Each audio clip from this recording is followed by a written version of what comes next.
Good morning, everyone.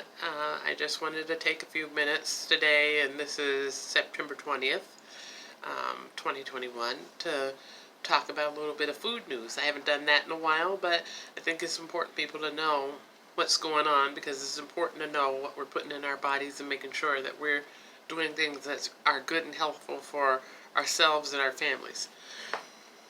In the past week, there have been a number of kale recalls. Not the fresh, loose kale that's bound up, but actually the bagged kale, like in Kroger grocery stores in Columbus and Toledo, Ohio, in Georgia, Alabama, South Carolina, Tennessee, and eastern West Virginia. Bagged kale that had a best by date of September 18th, which I know that date just passed a couple of days ago. It has been recalled due to having Listeria monocytogenes. And if you see my other videos where I've talked about Listeria and how it acts out on the body, it can, be painful, cause some diarrhea, upset stomach, things like that. So there's a possibility of the Listeria monocytogene. So that's why they did an independent recall. And Kroger, I believe, is one of the largest food store chains that I know of. It's one I grew up with, even though it's not in the area I live in now. And thumbs up to Kroger for reaching out and telling people, if you got it, toss it or return it for a full refund.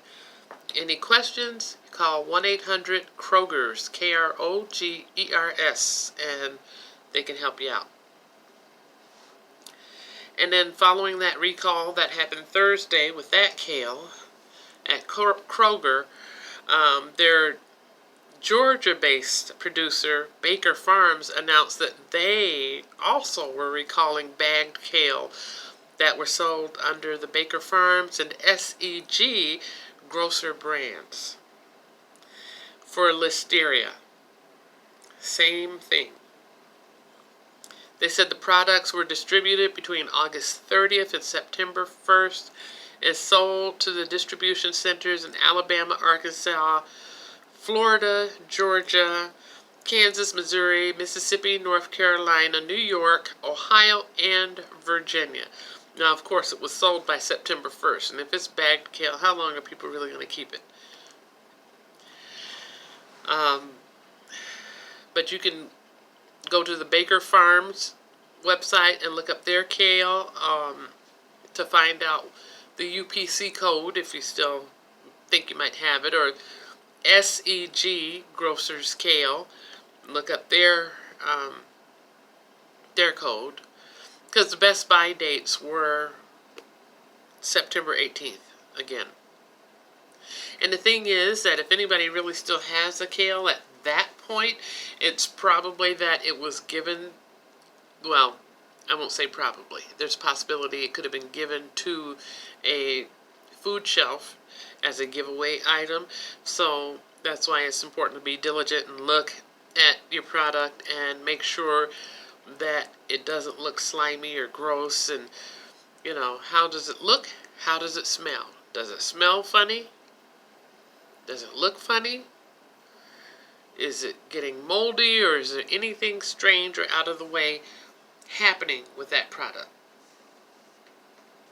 If you have any questions, you can email either of those companies, but the company advises, Baker Farms advises that you just discard it, really. And on Friday, September 18th, Joy Gourmet Foods recalled the Joy brand coriander chutney, which sounds amazing. It's sold in those cute little glass jars that hold about 8 ounces. They're saying that there's some undeclared sulfites, coconut, and FD&C yellow number 5.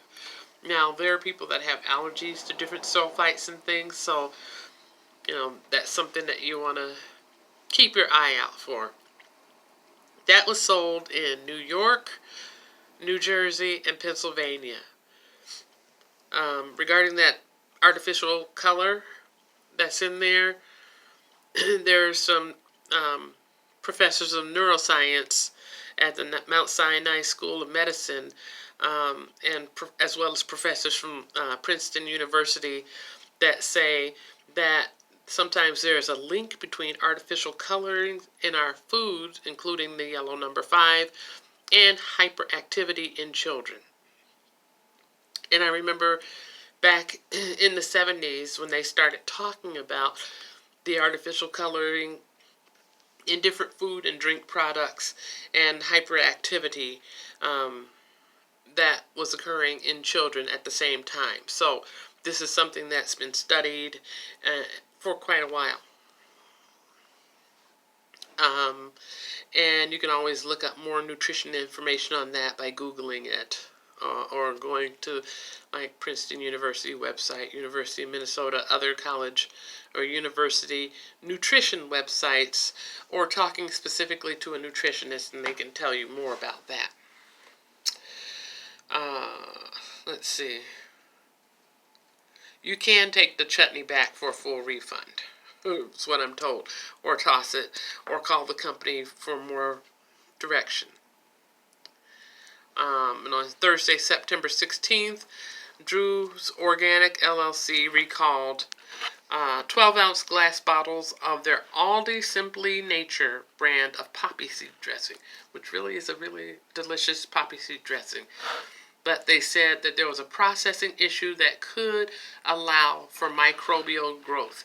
And you don't want things in your food that really shouldn't be in your food that are going to cause problems with your health or the health of your family. They said one of the growths that could happen from that is botulism, Clostridium botulism. The company itself observed that there were some color differences in some of their salad dressings after it was manufactured, and that's how they caught that. And I don't know if you saw my video a few weeks ago where I talked about purchasing a product that was from the freezer section, opening it up, and tearing open the plastic that's inside on this sealed, shrink-wrapped product, and finding a corner of mold developing in that product. And I was very disappointed, But as far as this salad dressing, the best buy date was February 15th of 2023. So it's not like the best buy date is passed or anything. So check out your poppy seed. And if you happen to have that Drew's Organic poppy seed, the Drew's Organic Simply Nature Organic poppy seed, you might want to contact the company or take it back for a refund. They said that product was distributed in a number of places: Alabama, Arizona, California, Connecticut, Delaware, Georgia, Iowa, Illinois, Indiana, Kentucky, Massachusetts, Maryland, Michigan, Minnesota, Mississippi, North Dakota, New Hampshire, New Jersey, New York, Ohio, Oklahoma, Pennsylvania, Rhode Island, South Dakota, Tennessee, Texas, Virginia, Vermont, Wisconsin, and West Virginia. That about covers it all. And Ohio-based Willard Farms has recalled 320 boxes of their flat leaf parsley. It's labeled as plain parsley.